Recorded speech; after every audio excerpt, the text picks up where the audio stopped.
Good day everyone. Welcome dito sa ating initial compliance for submitting entity stage 2 testing and validation technical workshop for main room. Few reminders. First, questions will be entertained during the breakout room or one-on-one session. So after nitong ating main room, meron kayong assigned breakout room or one-on-one session. Second, ensure that your batch access credential is active and have prepared at least 25 borrowers' data with their corresponding 25 loan contracts. Third, yung goal natin kasi for today's technical training is to prepare, submit, and upload at least the first month of test data consisting a minimum of 50 records. Ito yung goal natin for today.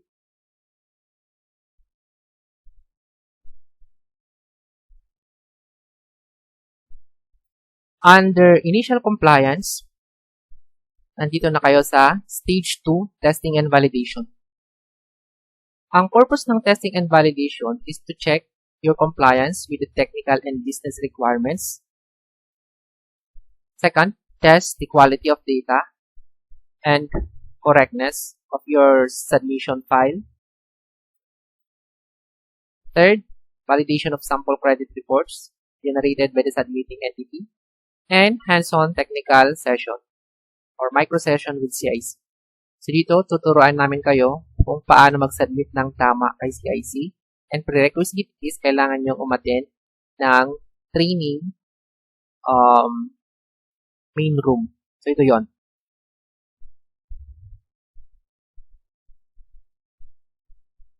Ang timeline natin for testing and validation is 20 working days. Okay?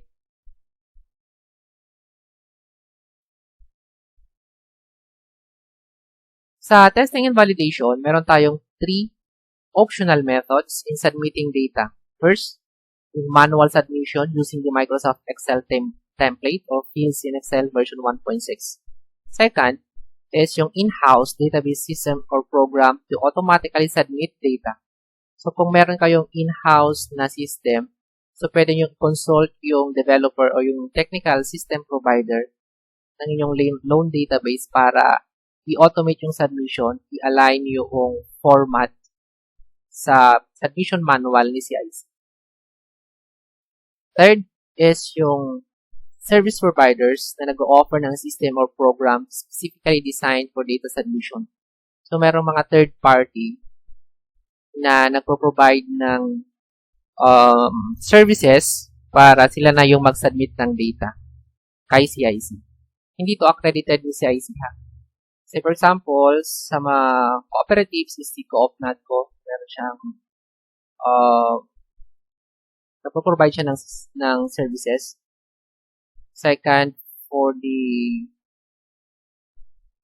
microfinancing sector, si Midas. And then, si Maspec. So, yun. Sila yung nagpo-provide ng services to provide automatic submission kay CIC. Under phase 1, ang inyong inassign na batch operator ang naka-assign para mag-prepare at mag-submit ng data kay CIC. A minimum of 50 records comprise 25 borrowers information data with their corresponding 25 loan contract details. And then required na 3 consecutive months of historical data, yung natapos na. So, 1 file per month. So, bali, ang isasubmitin nyo ay 3 files, kasi 3 months ang required natin. The same set of borrowers will be used for 3 test files. Meaning, halimbawa yung ginamit mong data or borrower ng October 2025 na test, sila din yung gagamitin mo hanggang December. So, October, November, December. Ang mag-move na lang doon ay yung contract or yung movement ng contract ng November at December. All entries or records must be 100% loaded, meaning no errors into the CIS UAT database. So, wala dapat error. Next, so after natin makomplete yung 3 test files na wala ng error, kailangan tayo mag-generate ng sample credit report gamit yung sinadmit ninyong data. So, titest natin dito kung accurate ba or may quality ba yung sinasubmit nating data kay CIC. So, ang gagawa naman yon ay yung inassign ninyong web operator. Okay? And then, check nyo ni CIC kung tama ba yung sinadmit nating data. I-check niya kung meron siyang findings or observation doon sa credit report na isasubmit niyo. So, ito yung sample ng credit report. Yung data dito ay ito yung galing din lang sa inyo, yung sinadmit ninyo. Yung i-generate ninyong credit report. Okay? Ganito yung credit report, sample ng credit report.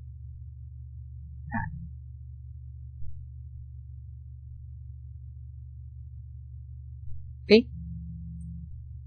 So, before tayo mag-demo doon sa manual submission natin using Microsoft Excel, first, kailangan natin i-change yung ating operating system list separator or delimiter. So, i-close muna natin lahat ng mga Microsoft Excel na naka-open. So, sabi dyan, first, punta tayo sa control panel. Control panel. And then next, search nyo lang doon sa search box nyo sa baba. Control panel. Next, punta tayo sa clock and region. Clock and region. So, pinutin natin yan, clock and region. And then next, kapag nakakategorize na large icon, hanapin nyo lang yung region. Okay? Next, pindutin nyo yung additional settings. Pindutin yung additional settings. And then, hanapin nyo yung list separator. Okay? Punta kayo sa clock and region or change date, time, or number formats. Kung i-categorize nyo naman siya na large icon, hanapin nyo lang yung region. And then next, hanapin nyo yung additional settings. Tapos, list separator. Yung list separator kasi dyan ng Windows, naka-default siya ng comma. So, papalitan nyo yan ng pipe. Nasaan yung pipe? Kasama siya noong backslash na key. Kasama siya ng backslash na key. Kailangan nyo lang i-shift. Then, pinutin nyo yung backslash. Yan yung pipe. So, buburahin nyo yung comma dyan. Buburahin nyo yung comma sa list separator. And then, palitan nyo ng pipe. Ayan. List separator, hindi yung decimal symbol, hindi yung digit grouping symbol. Yung list separator, ang papalitan ninyo ng pipe. From comma into pipe. Then, pag okay na, pindutin nyo yung apply, and then okay. Apply, and then okay. Yan yung first step. Minsan lang naman gawin ito every laptop o computer na gagamitin natin. Once lang. Basta mapalitan lang. Successfully. Okay?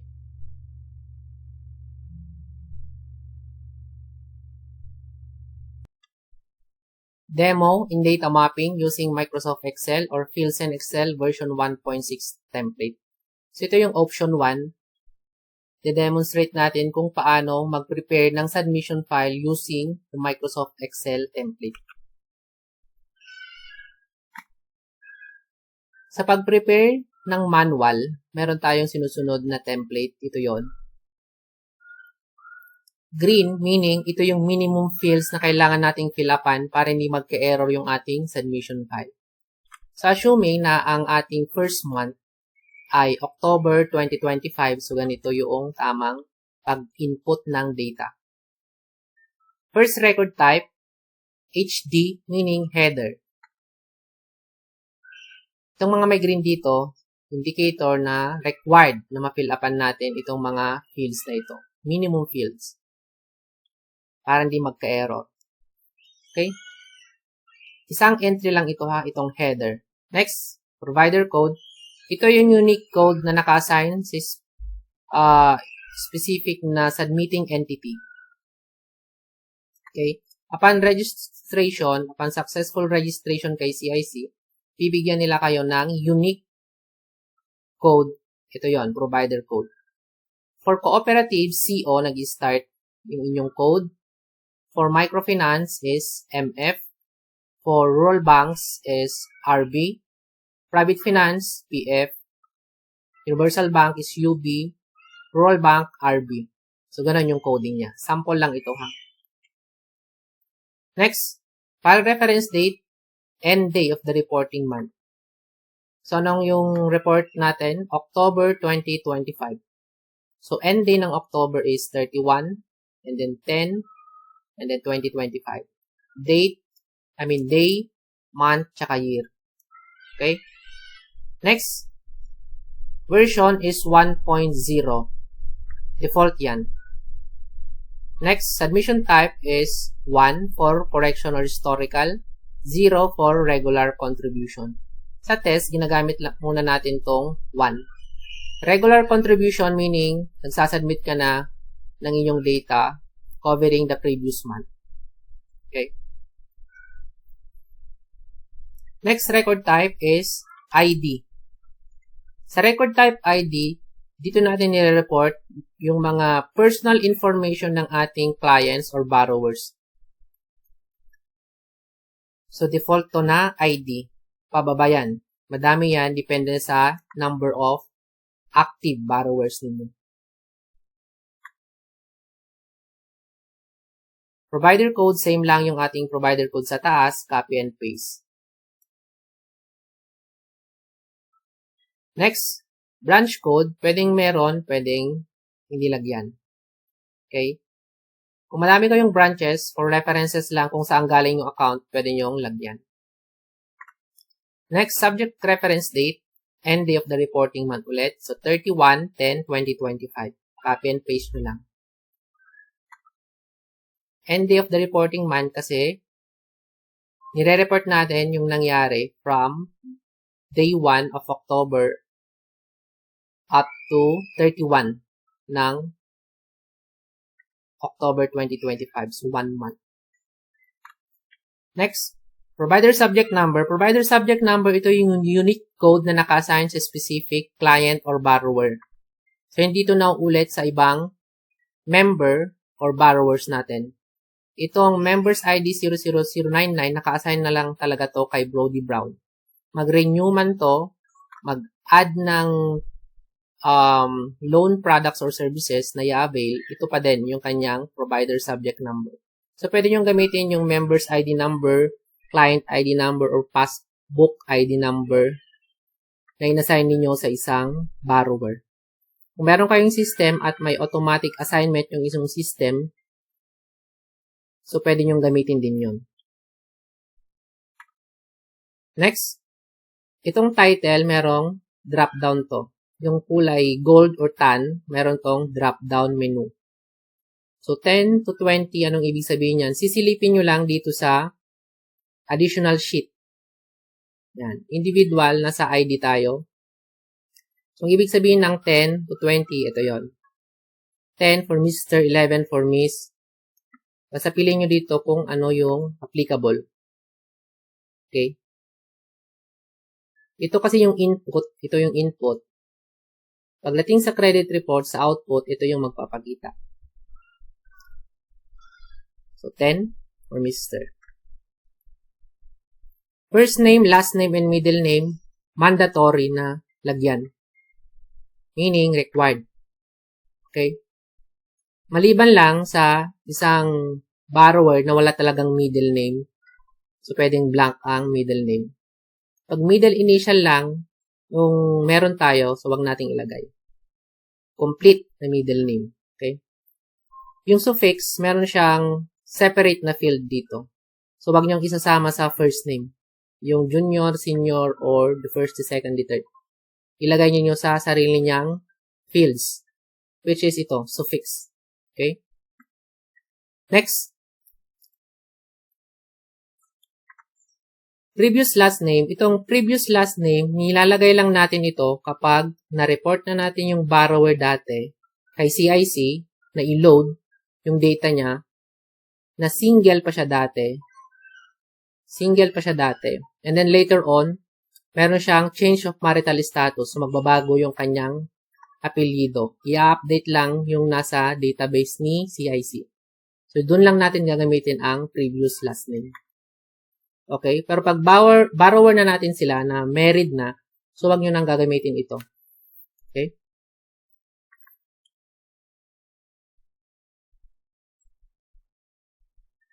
Next, gender. Genders, dalawa lang, gender by birth. Male and female lang to. Okay? Next, date of birth. So, nauna ang day, month, tsaka year. Lahat ng date dito, nauna ang day, month, tsaka year. Pag may mga birth date na nag-start from 1 to 9, ilagay nyo pa din yung 0.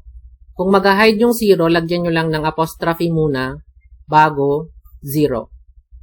Yung kudlit. Para hindi mag-hide yung 0. So, ganun. Kailangan 8 characters or 8 numbers yung magpapakita sa date of birth. Next. Place of birth, pwedeng lagyan, pwedeng hindi. Kung nasa loan application form or kinokollect naman ninyo yung place of birth, pwede nyong ilagay. Country of birth, so pwedeng lagyan yan as PH. Nationality, pwedeng PH. Default nyo na PH. Sa resident is yes or no lang ito. Itong 0 tsaka 1.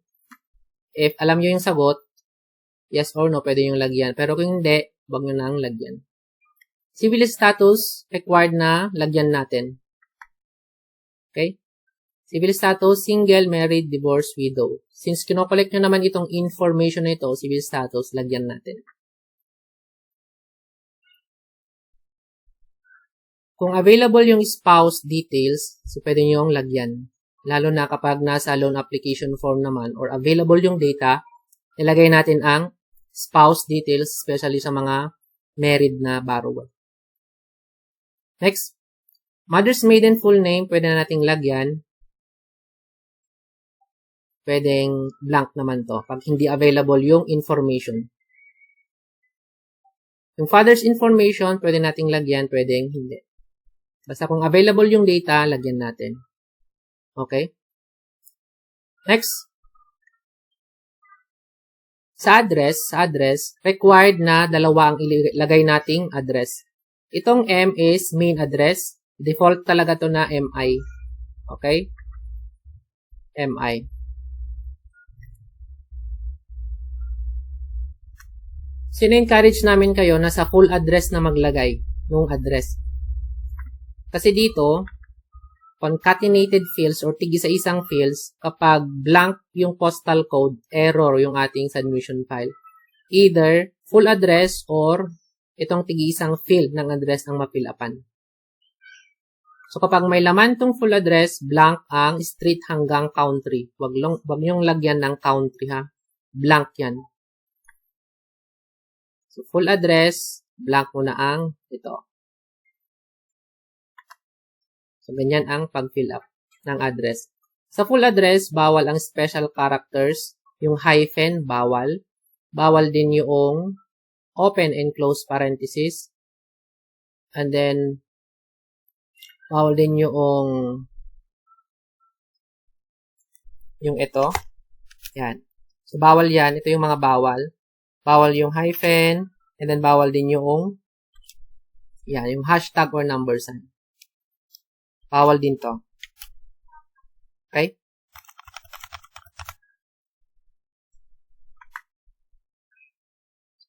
So, pag may additional address pa yung borrower, pwede yun yung ilagay ninyo. Pag wala, copy and paste nyo lang yung value dito sa main address. Yan. Kung wala nang additional address yung borrower, copy and paste nyo lang kasi dalawa yung required na address. So, ganun lang. Ito is default siya na AI. Next. Required na may ID yung ating borrower, whether primary or secondary IDs. Pag primary IDs, dito natin ilalagay na-spell out yung I sa identification. Primary IDs, ito yung TIN, SSS, ESIS, PhilHealth Card, Senior Citizen, tsaka UMID. So, ito yung mga primary IDs.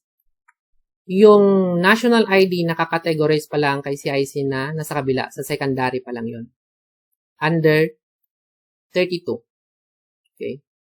So, primary IDs yung binigay ni borrower, TIN, SSS, DSIS, PhilHealth. Dito natin ilagay. Okay. Sa identification. Kapag secondary IDs yung binigay, okay lang naman.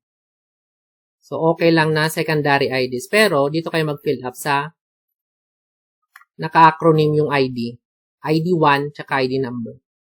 Huwag kayo ma-confuse dito ha. Pag primary dito, secondary IDs dito. Secondary IDs ito yung driver's license, voter's ID number, passport ID, PRC ID, postal ID, yan, itong mga to, mahaba to. Sa national ID, nasa secondary pa lang. So, dito nyo ilalagay. Kapag national ID, dito siya. Under 32. Kapag dito nyo ilagay, yung secondary IDs, blank na dito. Either ito, or ito. Okay?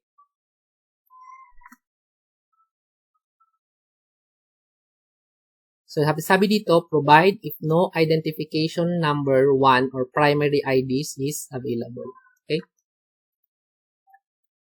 Next, required na merong contact number yung ating borrower. At least 1 yung may provide natin.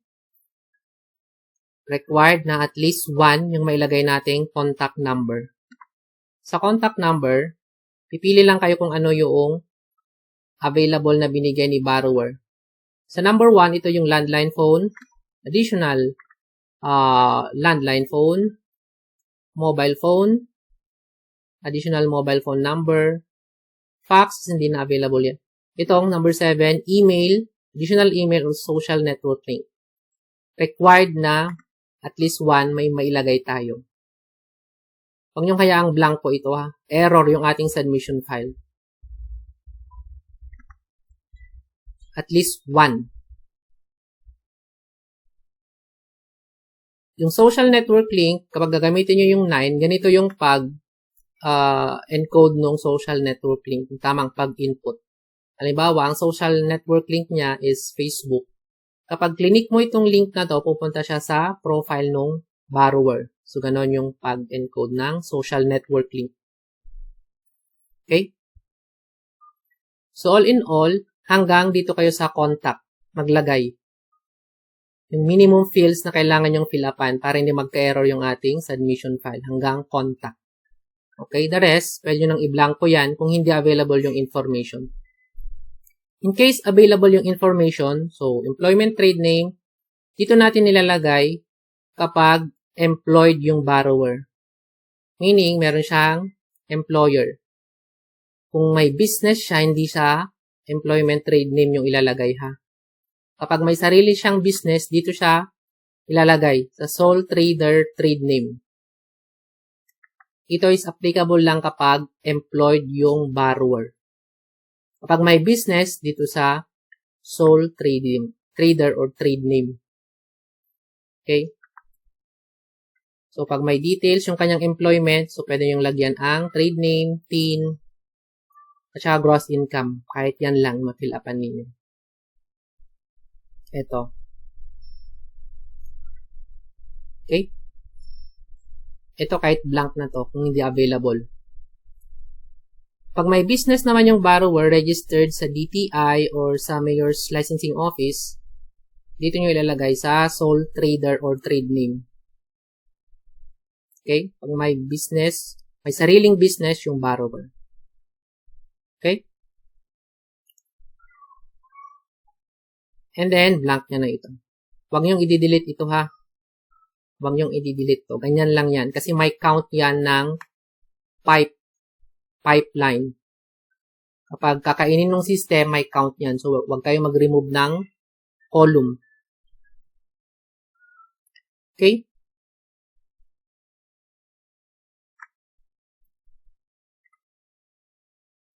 So, ganun yung pag-fill up ng ID record. Next. Itong BD, ginagamit lang natin ito kapag may borrower tayong corporation or companies, yung mga entity na may legal rights to borrow, like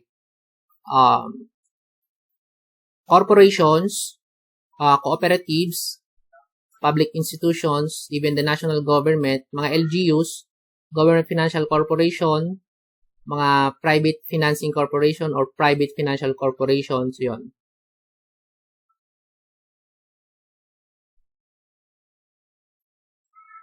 doon lang natin gagamitin ang BD. Pag wala kayong borrower na corporation, i-delete nyo ito. Hindi applicable sa inyo. Delete lang yan.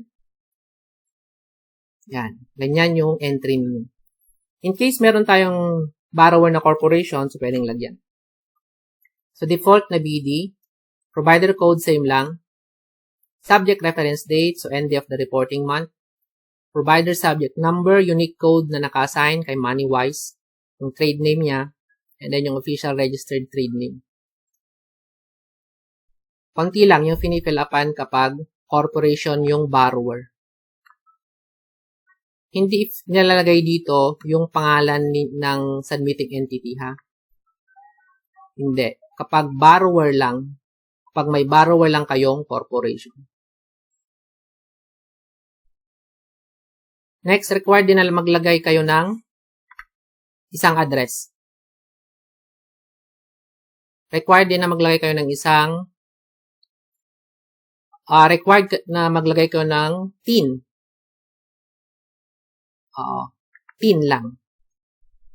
Required na i-provide ninyo yung TIN number ng corporation na may utang sa inyo. Ito lang talaga. Wala nang ibang choice. Required na TIN yung ilalagay natin. Pag may additional naman,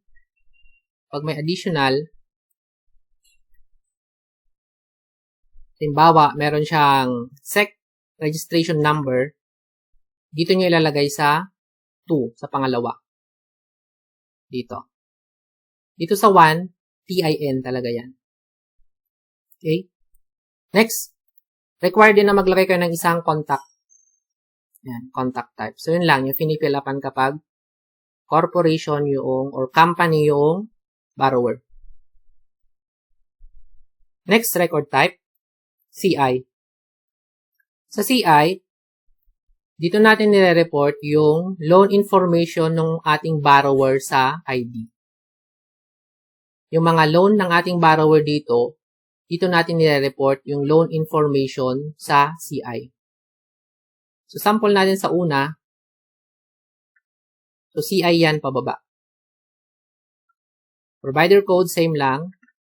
And then, contract reference date, end day of the reporting month ulit. So, 31/10/2025. And then, paano natin maililink na loan ito ni Brody Brown? Kukunin lang natin yung kanyang provider subject number. Yan. Members ID number 099. So, dito natin ilalagay. Role is default na borrower. So, ito yung loan ni Brody Brown. Kunin natin yung subject number na para masabi natin ito yung kanyang CI or loan details. Role is B or borrower. Ito yon.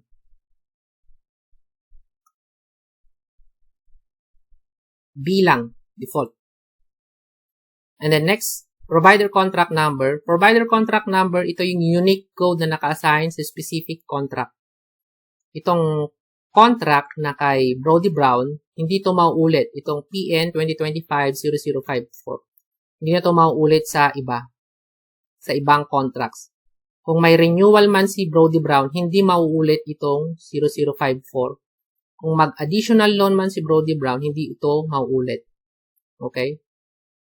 Ito lang talaga. Naka-assign siya sa contract na ito. Okay? In case madaming loan na na-avail si Brody Brown, so one entry doon sa ID record, and then, kung ilan man yung na-avail niyang loan window, halimbawa dito, 2 yung na-avail niyang loan, personal loan at saka business loan. So, 1 entry sa ID and then 2 entries sa CI. Huwag nyo nang ulitin yung ID ulit. Isa lang dyan. Magkaka-error yung submission kapag ulitin nyo yung personal information ng borrower. So, pag madami siyang na-avail na loan, CI kayo magdadagdag. Yan. 2 yung loan niya, 2 entry ng CI. Kung 3, magdadagdag ko dito ng additional row. Okay? Basta isa lang sa ID. Next, itong contract type, kayo yung may mamili dito kung ano yung applicable based sa inyong loan products or services. Kung ano yung pinakamalapit. Yan, kayong mamimili dyan. Madami namang pagpipilian. Sample natin is personal loan or consumer loan. So, 12 yung pipiliin ko. Yan, 12. Next. Contract phase. Contract phase, meron tayong tatlong contract phase. Ito ay active, close, or close in advance. Kapag active, ito yung ongoing ang repayment.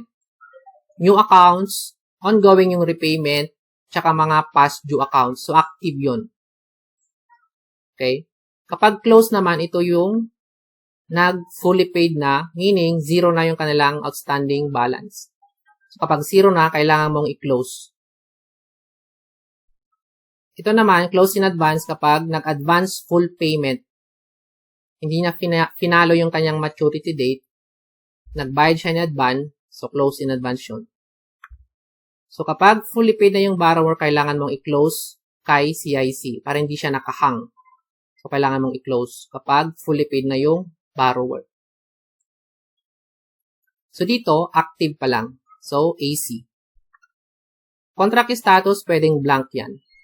Ginagamit lang natin ang contract status kapag may negative information sa loan. Like, ito.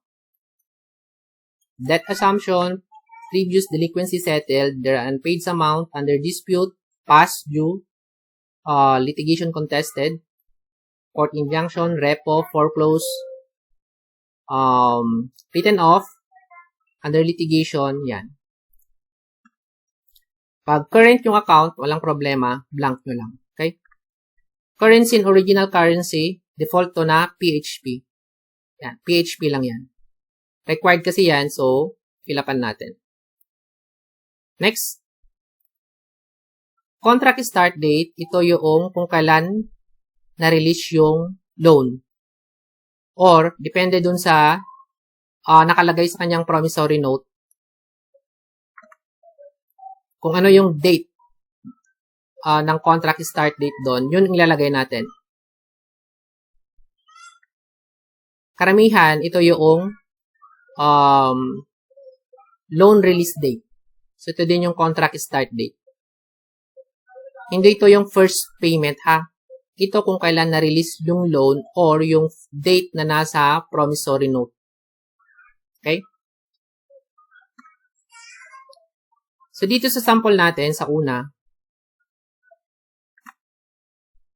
yung loan ni Brody Brown, na una ay na-release noong October 15, 2025, ay nung July 15, 2025, na-release nung July 15, 2025, maturity date ay July 15, 2026. So, 1 year, and then monthly. Tama, 15/07/2025 na-release, and then, magmamature siya sa July 15, 2026. Okay? Itong contract and actual date, ito yung maturity date ng loan based sa kanyang amortization schedule or sa promissory note. Okay? Contract request date, pwede na itong i-blank. Ang contract request date should be earlier or mas maaga kaysa sa contract start date. Kasi, una muna siyang mag-fill up ng loan application form. So, yon. Pwede na itong i-blank. Next is contract end, plan date, maturity date ito. Okay? Required.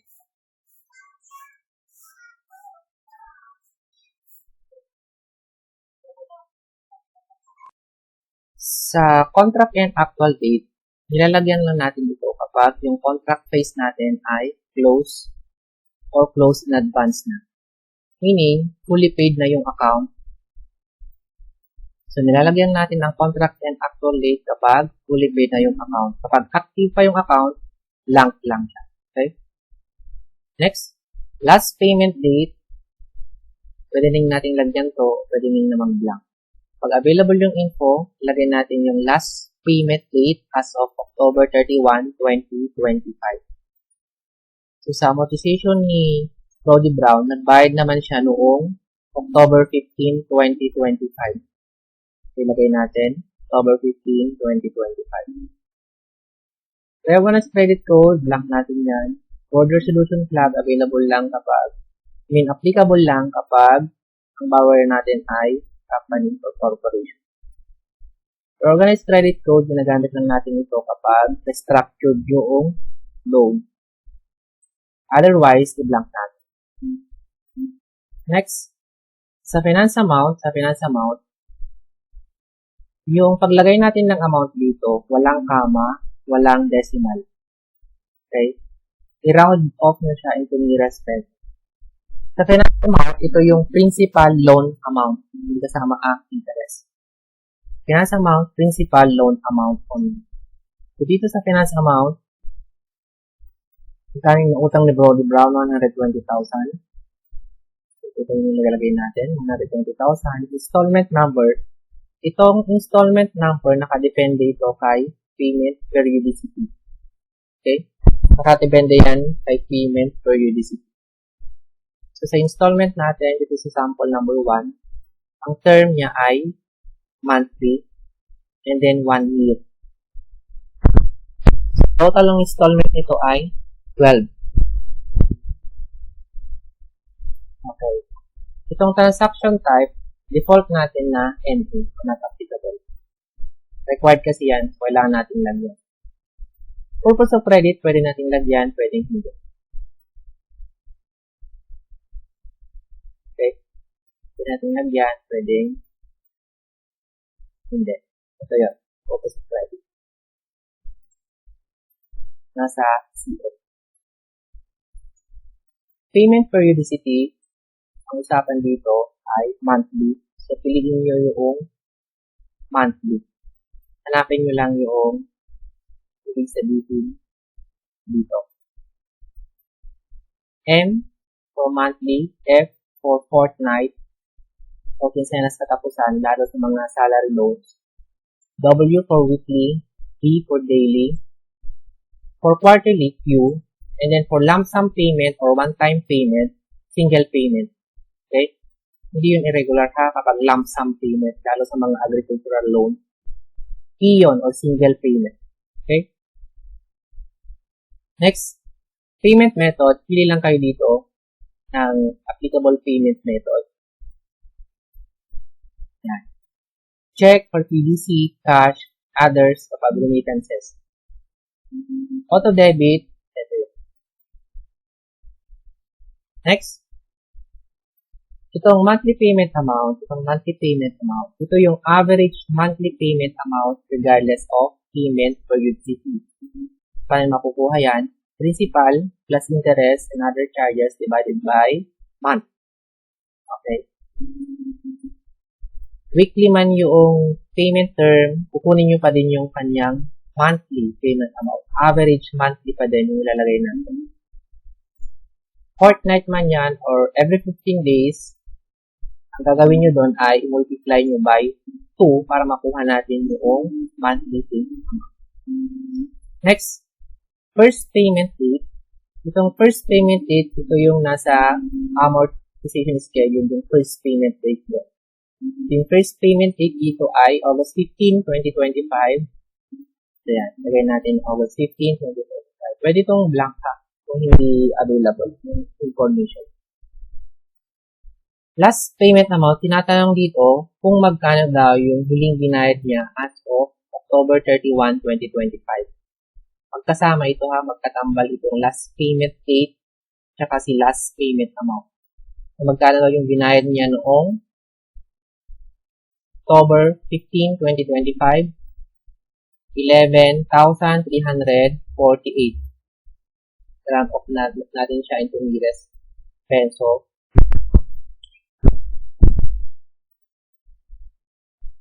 $11,348.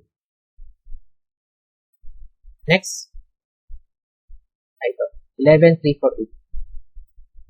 Next payment date and next payment amount, pwede nang i-blank. Lalo na kapag beyond maturity date na yung loan, walang dapat laman ang next payment date at next payment amount. Pero kung available yung info, pwede yung ilagay sa mga current na account. Next, outstanding payment number. Ito yung natitirang installment number as of October 31, 2025. Ilan pa? Meron pa tayong 9 na natitira. So yun, 9. And then, yung OB or outstanding balance as of October 31, 2025, 102,125. Overdue payments number tsaka overdue payments amount kasama. Overdue payments number, ito yung na-miss niyang installment number. Ito yung arrears. Natapos na. Ilan? Wala. Nagbayad naman si borrower. So, kung nagbayad naman siya, wala siyang na-miss na installment number 0. Wala siyang na-miss na installment number. So, dapat 0 din yung kanyang overdue payments amount. So, pag may laman yan na 1, dapat may laman din ito. Kung 0 yan, 0 din sa kabila. Okay? Wala siyang na-miss na payment due, so 0. Okay? Next, overdue days. Overdue days, meron tong drop-down menu. Hanapin mo lang dito kung ano yung applicable. Ito yung aging of loan. Kung nagbayad yung borrower, paid as agreed or 0, kapag na-miss niya ng kanyang payment, 1 to 30 days delay, 1. 31 to 60 days delay, 2. Ayan. Kapag under grace period yung account, N or cumulative rated. Under grace period meaning, next month pa siya magbabayad. So, N, not applicable or not available. Lalo sa mga lump sum payment, halimbawa, lump sum 4 months. For the first 3 months, N pa lang yun. Hindi pa natin ma-determine yan kung magbabayad. Huwag niyong itag na paid as agreed. Okay? So, yan. The rest, pwede nyo na siyang i-blank. Minimum fields na kailangan niyong fill-upan dito sa GI ay hanggang overdue days. Okay? The rest, pwede nyo lang i-blank.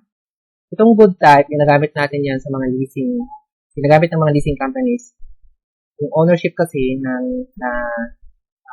halimbawa, equipment loan, yung ownership to din nasa lender pa lang to. Next naman, kapag may surety agreements o guarantee agreements yung loan, so pwede nyo ilagay dito yung guarantor. Okay?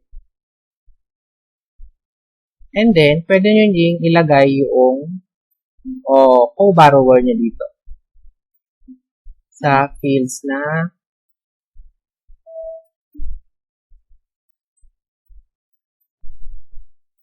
na DB tsaka DX. So, may co-borrower, pwede nyo lagyan, pwede hindi. Kapag reported natin na borrower yung kanyang co-maker or co-borrower, ilagay lang natin yung provider subject number na inassign natin sa co-borrower niya kapag borrower natin.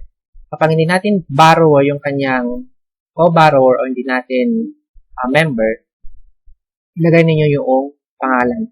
Either ito yung may laman or ito. Okay? So, ganun yung paglagay ng co-maker. Kung walang ganun, blank lang yan. So, all in all, hanggang dito sa overdue days. Yung minimum fields na kailangan mag-fill-upan natin. Ito may green. Okay? So, ganun yung pag-fill-up ng CI record. Halimbawa, may additional loan na na-avail naman yung borrower. So, yung sinabi ko kanina, add lang kayo ng entry dito. Ang kaibahan nito, sa pangalawang loan ni Brody Brown, ito kasi ay weekly. Ayan, weekly.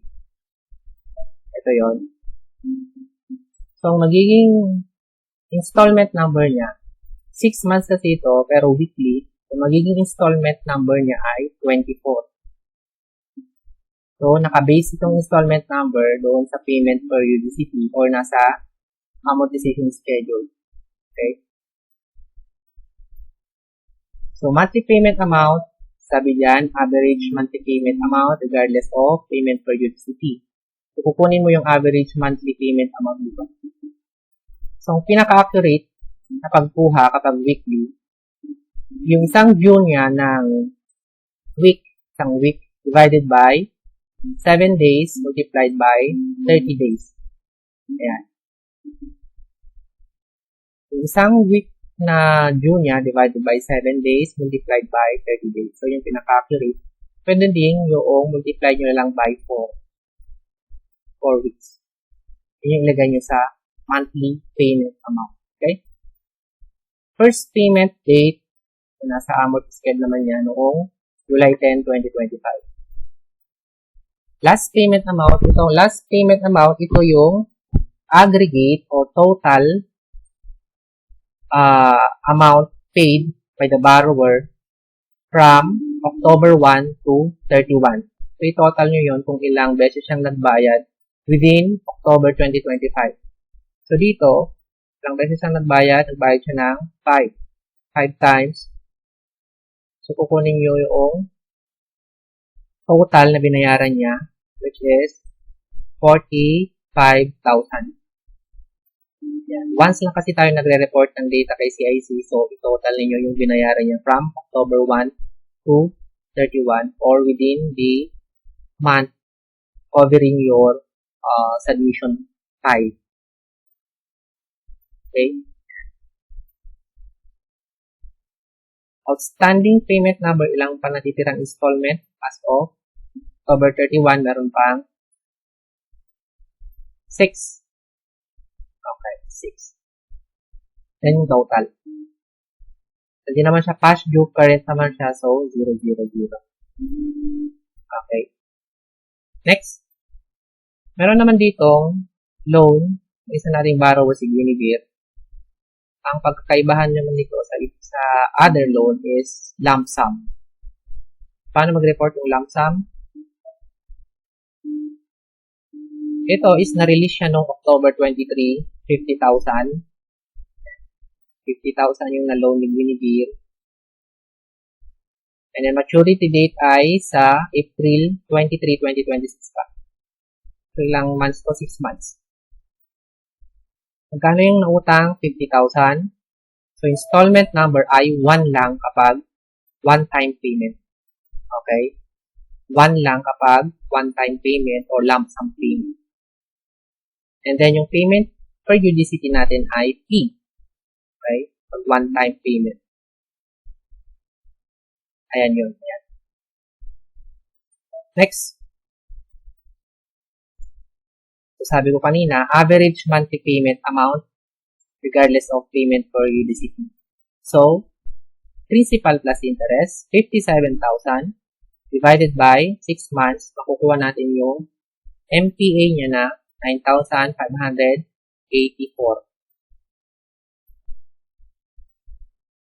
9,584. Okay?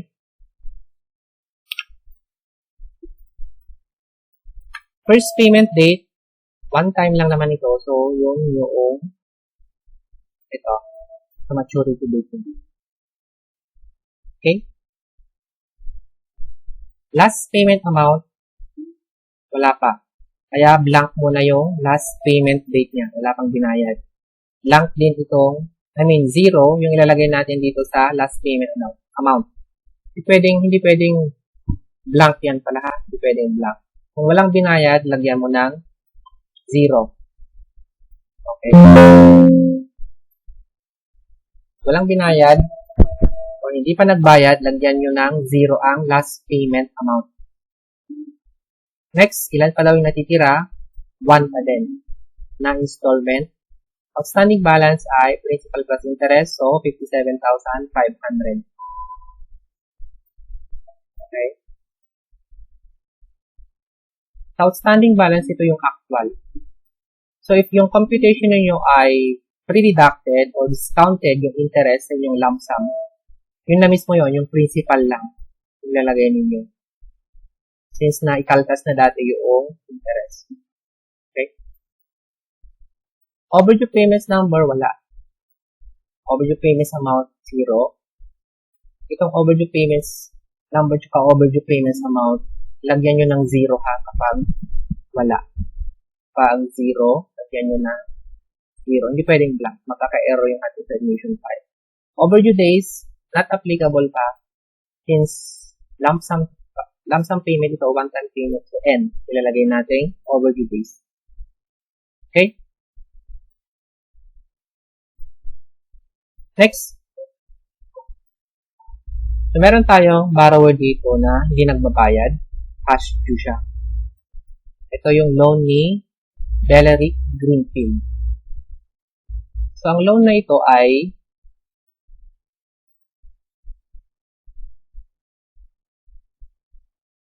vehicle loan. Ang nangyari kasi dito, hindi pa siya nagbayad. Ito yung kanyang amortization schedule. Ito. Magkano yung utang ni Belleric? 600,000. Payable for 3 years. And then quarterly yung repayment term. So, na-release ito noong October 20, 2024. Okay. Maturity date ay January 20, 2028. 3 years. As of October 20, 2025, hindi pa siya nagbayad ni isa. Wala pa siyang binayaran. So, past due na ito. Ang contract status na niya, may negative information. So, PD or past due.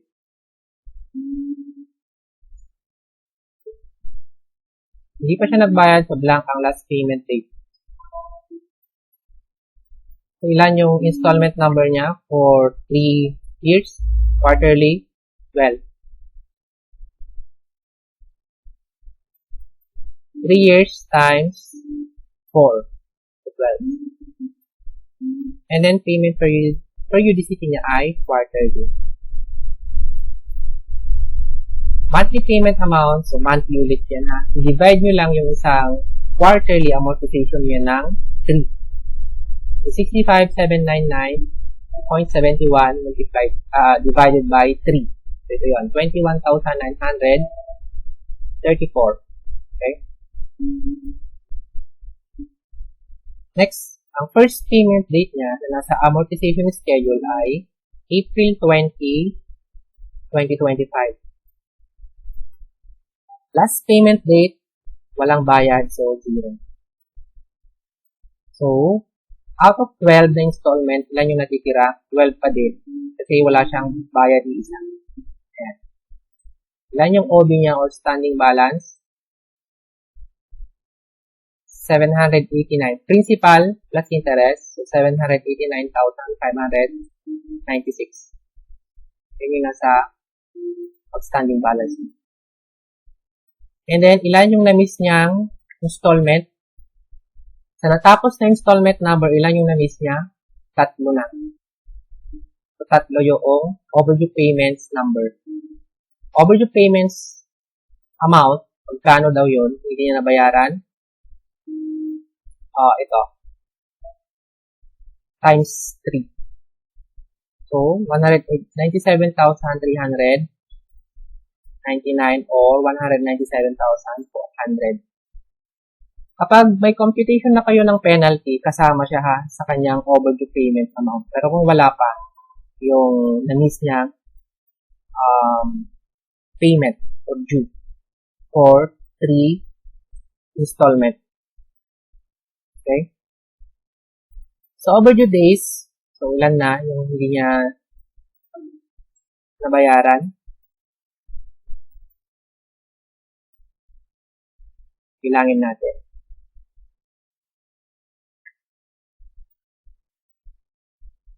Um,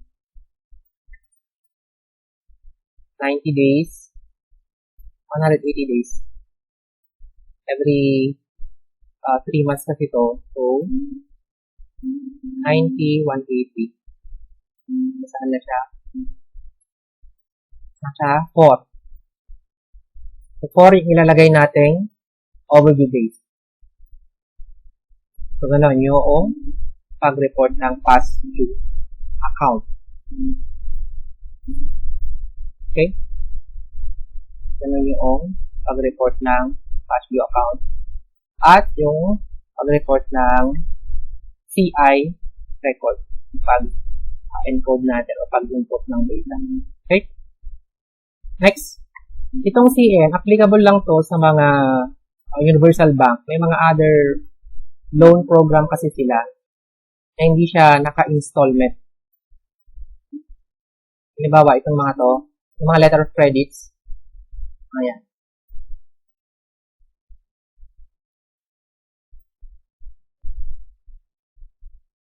Applicable lang to for universal bank. Yung mga products and services kasi nila na naka-align dito sa non-installment. Okay?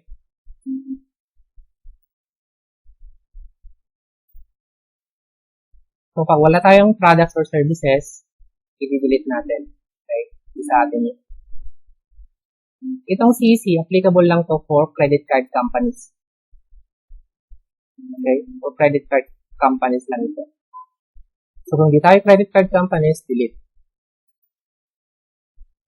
Itong CS is applicable for telecommunication and utilities like Smart, PLDT, Globe, Meralco. Yan. Kung hindi tayo utilities and telecommunication companies, delete natin yun. Isa atin po. Negative event. Itong negative event, ginagamit natin ito kapag may legal grounds na doon sa borrower. Okay, ginagamit natin yan para i-report yung specific borrower kasi hindi na nakakabayad ng utang at mayroon na tayong ginawang legal remedy or action. Okay. Halimbawa, ito, mag-file siya ng bankruptcy, taas ng impulse, meron na tayong legal action na ginawa, send na tayo ng mga demand letter. Under liquidation yung borrower natin, nag-file siya ng fraud, may mga proof, mga legal process. Kung ito lang, yung negative event, halimbawa, namatay yung borrower or customer untraceable, so pwede nyo i-report yun. Mishandle account, ito naman kapag nag-issue siya ng PDC, and then bounce, lahat yun. So, mishandle account. So, yun. Pwede nyo namang gamitin yung negative event. Pwede yung fill up ito. Okay? Ito lang yung mga required na ilagay natin sa negative event. Okay? Pag wala tayong negative event, huwag na. And then, tabi po SL. SL meaning subject link. Meaning, nililink lang natin yung ating operation. And then, borrower pa natin yung mismo o top management nila like director. Delete natin yan, applicable. So, ang normal na submission file natin ay meron tayong header, meron tayong ID, CI, saka footer. Meron tayong header dito, so meron tayong footer dapat sa baba. File reference ng footer ay same value ng header. So, 31/10/2024. Number of records.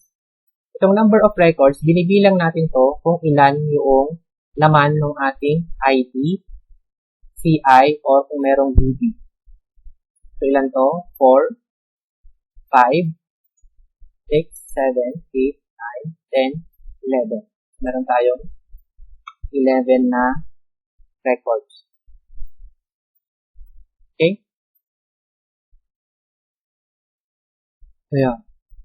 Tapos na natin to, tapos natin i-prepare yung isang month.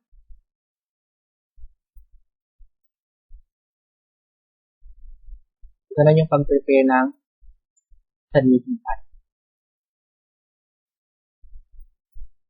Next. Halimbawa,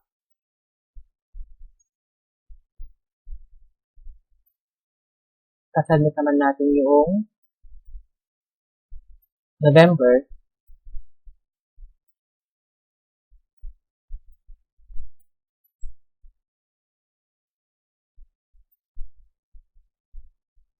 Next month natin ay November. So, ganito naman yung entry ng ating November na submission file.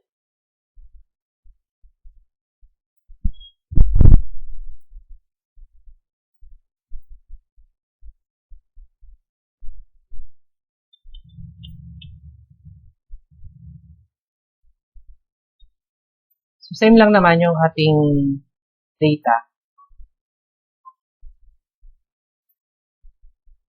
Ang mangyayari dito, submission natin ng November, hindi na natin kailangan ulitin yung ID record o yung personal information ni borrower. Okay, i-delete natin itong ID record.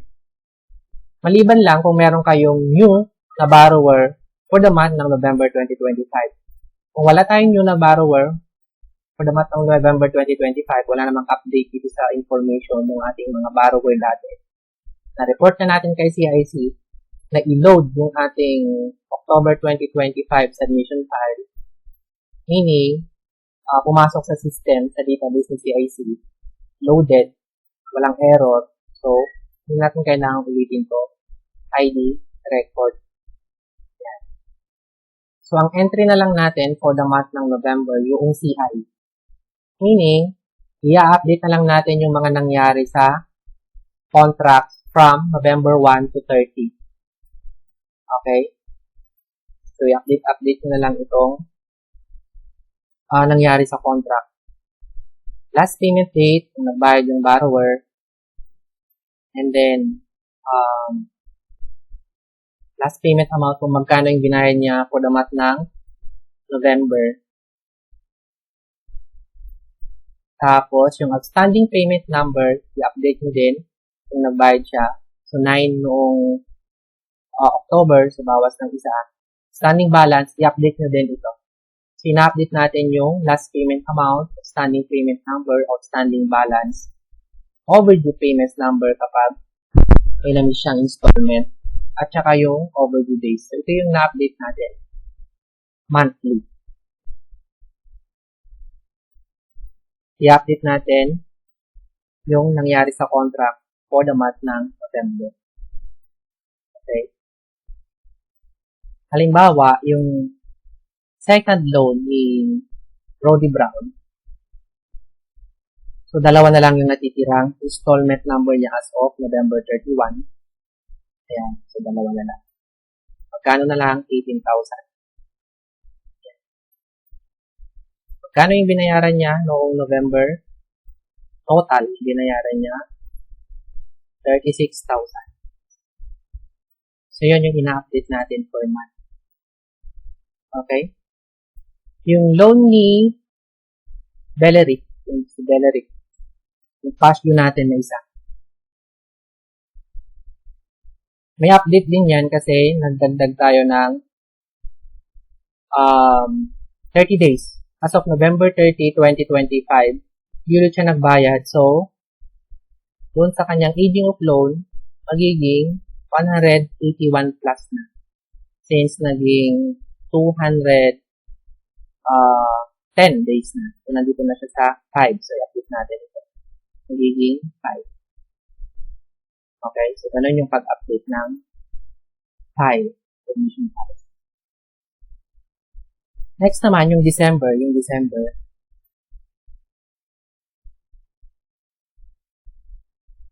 December file natin, meron tayong new na borrower dito na isa. So, siya lang yung magiging entry natin dito sa ID record. Okay? Meron tayong bagong borrower na isa. Sa first name and last name, acceptable ang hyphen, saka yung ending. Okay?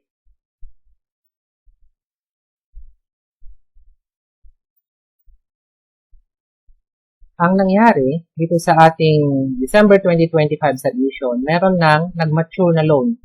Yung loan ni Brody Brown na isa. Yan. As of December 31, 2025, matured na yung loan ni Brody Brown na isa. So, ang gagawin natin ay i-close na natin yung account niya. Ayan. Contract phase ay close. Contract phase ay close. Okay? So, sa contract and actual date, lalagyan na natin ng date. Since contract phase natin ay close na. So, kailan? Nag-fully paid si Brody Brown noong December 12, 2025. Okay, December 12, 2025, na-follow niya yung kanyang amortization schedule. Yes. Close na. Kapag mag-close ka ng account, dapat wala nang natitirang outstanding payment number tsaka outstanding balance. Kasi nga, fully paid. Walang natitirang outstanding payment number, outstanding balance, zero na. Zero din ang overdue, at zero din ang overdue payments amount. Zero dapat to kapag nagpo-close tayo ng account or nagpo-close in advance tayo ng account. So, ganun yung pag-close ng account. Okay? Sa next naman na sample natin, yung loan ni Guinevere na lump sum, nag-advance full payment siya kasi gusto niyang mag-renew ng mas malaki. So, ang contract status niya ay CA. Okay? Kapag CA, required na lagyan ang contract and actual date. Si Guinevere, nag-fully paid siya noong December 27. Advance full payment siya noong December 27, 2025. So, close in advance yun kasi ang maturity date pa ay April 23, 2026. Magkano dapat bayaran niya? Dapat babayaran niya ay 57,500. Ito yun. Principal plus interest. Wala siyang rebates. Magkano yung binayaran ni Guinevere? 57,500 tama. So, kapag close in advance din, zero din ang outstanding payment number, outstanding balance, overdue, saka overdue payment amount. Overdue days niya ay paid as agreed na kasi expired siya. So, gano'n yung sample ng pag-report ng close or close in advance.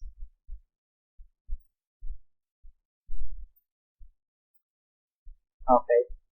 So, ito yung sample ng pag-report ng 3 consecutive months of data. Ang next steps na gagawin natin after nating ma-prepare yung ating submission file sa Microsoft Excel, kailangan natin siyang i-export, convert, and i-encrypt, tapos i-upload kay CIC. So, meron tayong app at na application na gagamitin. First, yung Notepad++, so yung text editor. Ito yung gagamitin natin pang convert sa UTF-8. Second, kung wala tayong built-in na pang-zip, so kailangan natin ng pang-zip doon sa text natin. Third is yung Cleopatra o GPG4Win. Ito yung ginagamit natin for encryption. Number 4 is yung FileZilla client. Ito yung gagamitin natin pang-upload doon sa CIC database. Okay? Sa steps in file exporting, converting, encrypting, and uploading, meron tayong manual na ginagamit dito. Ito yung ipa-follow ninyo during the breakout room session. Ito yun. So, binigay ito prior to technical training. So, after nyo ma-prepare yung submission file, so ito na yung susunod na steps na gagawin nyo. Susundan nyo lang itong manual, okay? Ito yung file name niya. Steps in file exporting, converting, encrypting, and uploading. Next. So, after ninyong ma-upload yung submission file, is ipaprocess naman yun ni CIC. So, 1 to 3 working days yung turnaround time, no?